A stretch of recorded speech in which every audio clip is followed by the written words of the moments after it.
Big Brother localizer. Katrina Leonidakis talks localization. How long is this?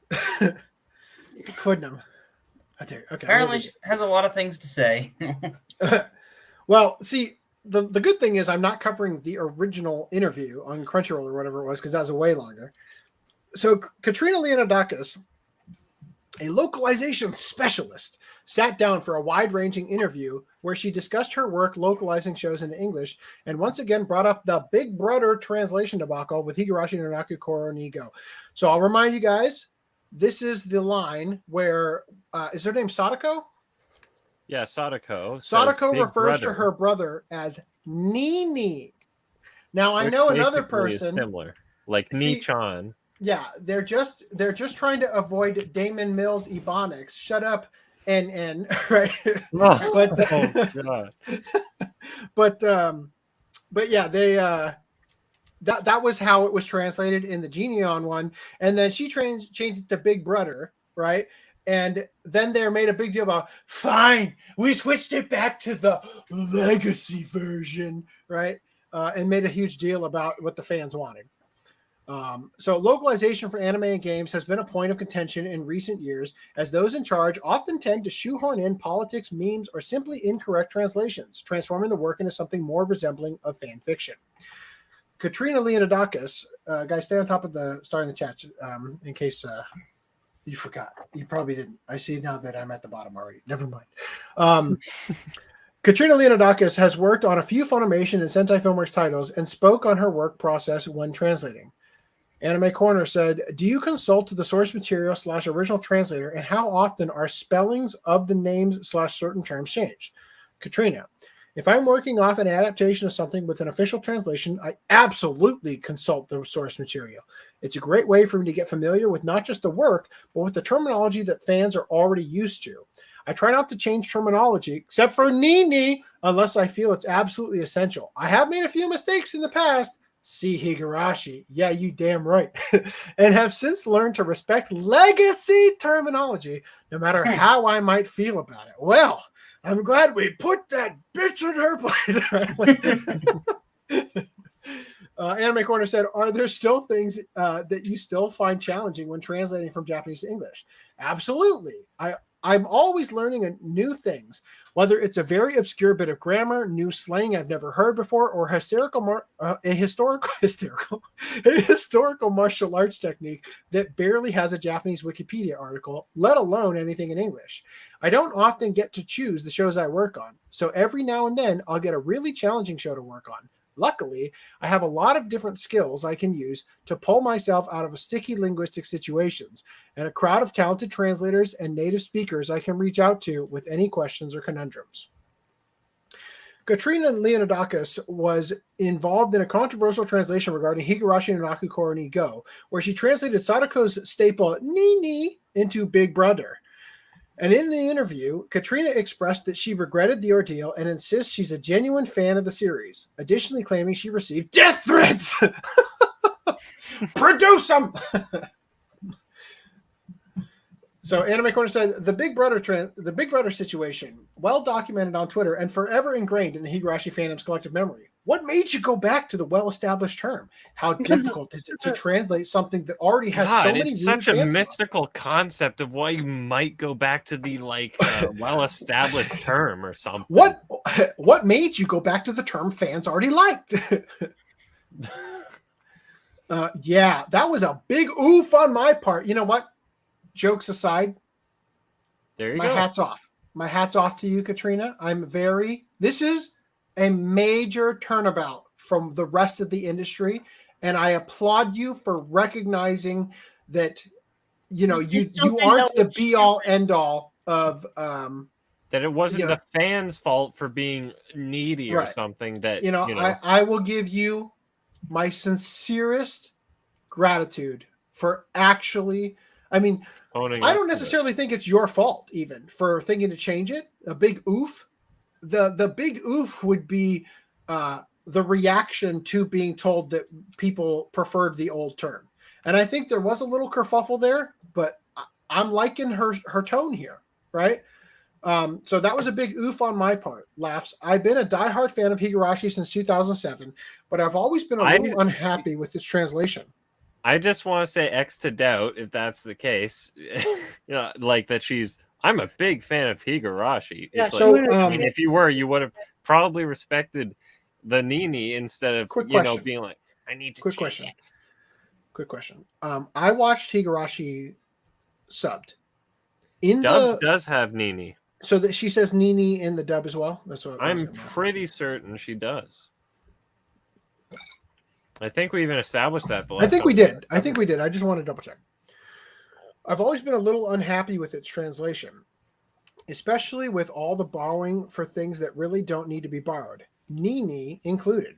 Considering the time when it was brought over by fans, though, it makes sense.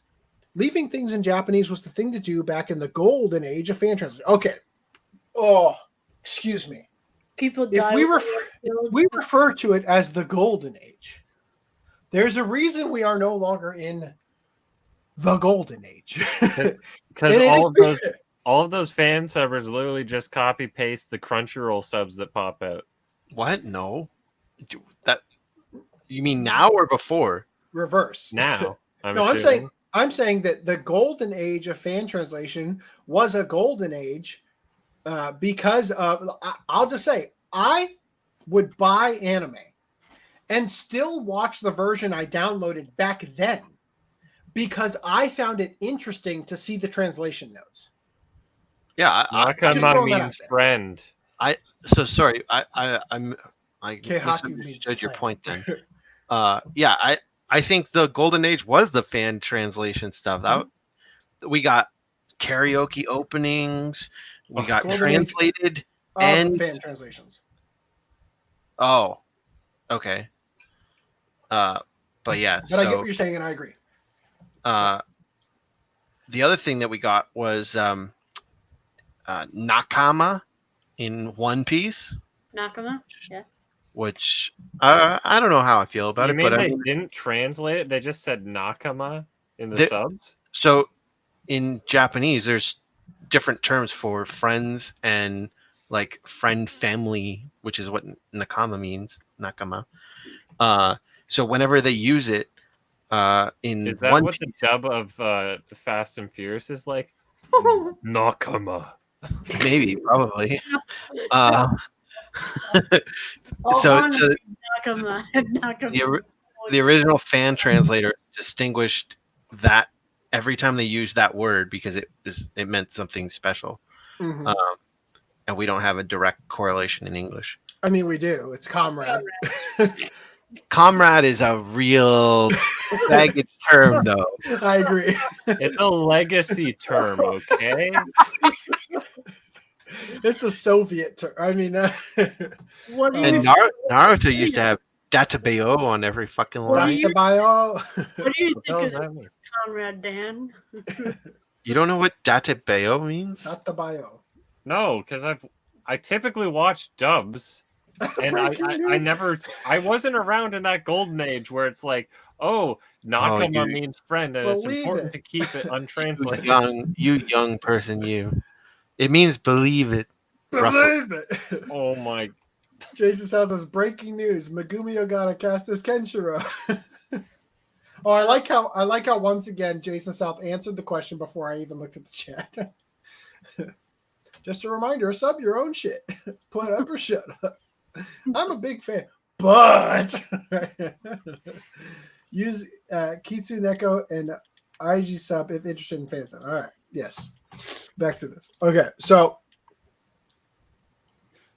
the thing to do back in the golden age of fan translation in the late 2000s, to the point of ridicule in certain places, just according to Keikaku. Keikaku means fuck yeah. Classic, yeah. I wasn't here for that, but I love that meme. I was so thrilled and honored to be put on the Higurashi project, but I knew a few terms were going to be rough on me, especially Sadako's Nini. I groused. Did she say why? What is this? Do we find out besides her saying it's complain pettily, grumble? Gross. I groused with my friends for weeks He was about how groused? there was probably going to be a Sadako arc. Groused. And I was probably going to have to deal with backlash because I didn't want to use that term. Well, bitch, it's your Does she job. say why? Did she say why apart from it's a legacy term? I'd avoided borrowing a lot of terms in my translation and wanted to find a good alternative. Big Brother wasn't perfect, but it worked. And I was happier with that than Nini. And of course, you know the rest. I Internet kind of drama- don't remember it, but okay. Internet drama and death threats aside, looking back on the whole debacle, I realized that in my attempts to clean up the translation and appeal to a wider audience, I'd alienated the core audience, my fellow diehard fans that didn't want legacy terms changed. Changing those terms was a bit of a slap in the face. It's why I decided to go back to the legacy term for the second season, as well as retroactively fix the old episodes that use the legacy term as well. Oh, how hard! Control F, search and replace. I feel like this is a case of like, if she had have picked a better term, she might have better gotten term? away with it. What better term? Big bro. Big bro. No, because that would be Aniki. Bruh. Big bruh. I'm not saying. Oh, Have you seen the video where She they found a better term. Have you seen the video where they replay every time Alphonse says bro or brother, he just says bruh. So it's like he's Bruh. being That's pretty good. oh my god, we need to make an anime company where on the Blu-ray there's two subtracks. One where it's the actual translation, one where it's the complete memes. Yeah, that'll be funny for the first 10 seconds. that's like every time somebody says the word the video is twice as fast. Like, oh, that's great for that first second, right? All right, so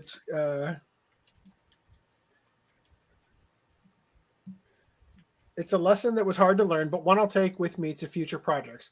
I've also been careful to ensure that any terminology on new projects is in tip-top shape, so no translator ahead of me feels the need to fix legacy terminology and deal with the same issue. Unfortunately, if you pirate your Higurashi, you'll probably still see the old new term, since that's what they ripped during the simulcast. Oh, that's the thing I said. So go watch it legally.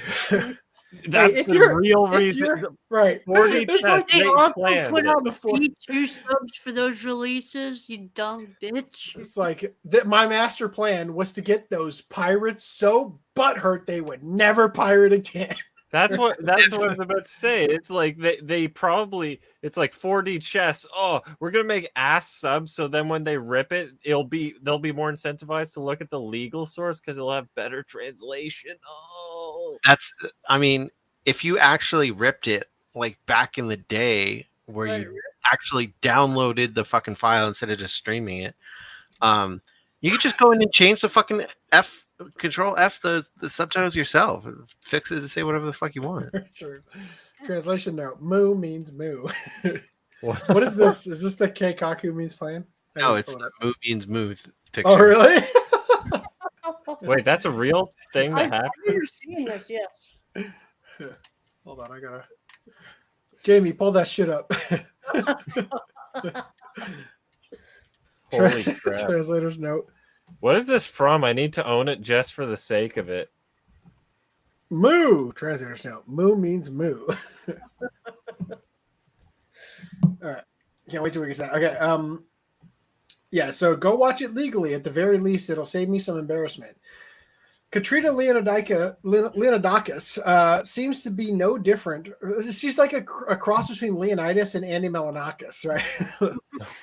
Katrina Leonidakis seems to be no different from other entitled localizers who attack the fans and paying customers. So Anime Corner said, did you ever have to deal with unpleasant situations when it comes to people online being unhappy with your work for whatever reason? Yeah. Katrina said, all the time. I've gotten good at blocking and ignoring the most hateful messages I get. Once again, I'll just remind everybody, kindness goes a long way. I always remember the advice I got from one of my dear translator friends. If you wouldn't go to these randos on Twitter for advice on translation, then why should you listen to their opinion? Luckily, I have a group of professionals I can go to for advice or critique. They'll even let me know if I've left a typo in my subtitles. Yeah, literally anyone can be able to give you that advice and it'll be valid, Like, oh my god, there's a typo here. Oh, this grammatically doesn't make as much sense here. Or, oh, I happen to know at least enough Japanese, and it says Nini here.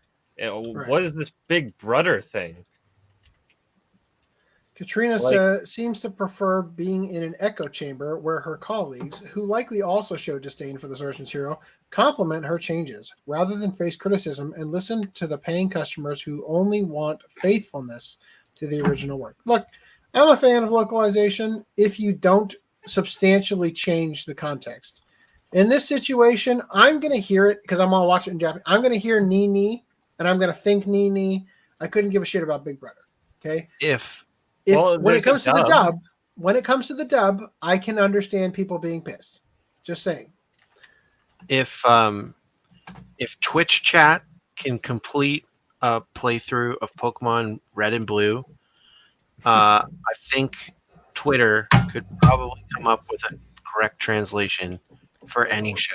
Right, that's what I was saying. It's like literally what you should do with translation is crowdsource it. What you're saying is in the anime company you want to make where we have the meme subtitles, literally just every single subtitle is a Twitter comment, right? You remember like back in I don't know, 5 years ago now, I think Reddit did this April Fool's Day thing where they posted this big like pixel grid and you could post one pixel every like half an hour or something, and people like ganged up and like drew a bunch of art different probably at some point between different communities, and I think it lasted for a week or maybe a couple days or whatever, and eventually they shut it off. But people time lapsed it, and like there was some groups that would put like the Canadian flag and the German flag and the Nazi symbol, and then the like a big black, like just everyone posted black pixels everywhere, and it spread everywhere. And then people were trying to like combat the black, spell the N-word, put stuff back, put images back that was there, and it was a big like war of like editing these pixels. You could do something similar with Twitter and subtitles. Every time you load it, you get whatever Twitter has collectively agreed upon as what the translation is, and occasionally it changes because they have a little war on it, and in situations like that. You guys remember when Interspecies Revere became the top-rated anime on my anime list? Yeah. So in situations like that, you're gonna have those kind of things, which I don't know, could be funny. I don't know. I think that there is an art to this, and I think that people should be given the ability to do their job, but at the same time, they shouldn't be outright holding disdain for the paying customers, right? Anyway, any thoughts before I move on to a pretty massive infringement on freedom? Oh my. I mean, I guess the thing I was like the real proposal I had. The real proposal was like how Crunchyroll, they put out their version, and then they have the like millions of viewers look at it, and then like they if never they catch change a it? correction, they catch the corrections or whatever, and then for the Blu-ray release, they just take all the suggestions in addition to their translation they put up, and they won't have the screw ups. Like I forget what the release we were talking about that one time was, where it's like, oh, it slipped through the cracks. Like I don't know how it happened. I don't know. Oh, was that a Discotheque release? I feel like it might have been Discotheque. I think it was, yeah. Oh yeah, it was the Lupin stuff, wasn't it? It was. Oh, there's like, and one women, it should have been woman. Yeah. Right. Yeah. Something for part 5. Right.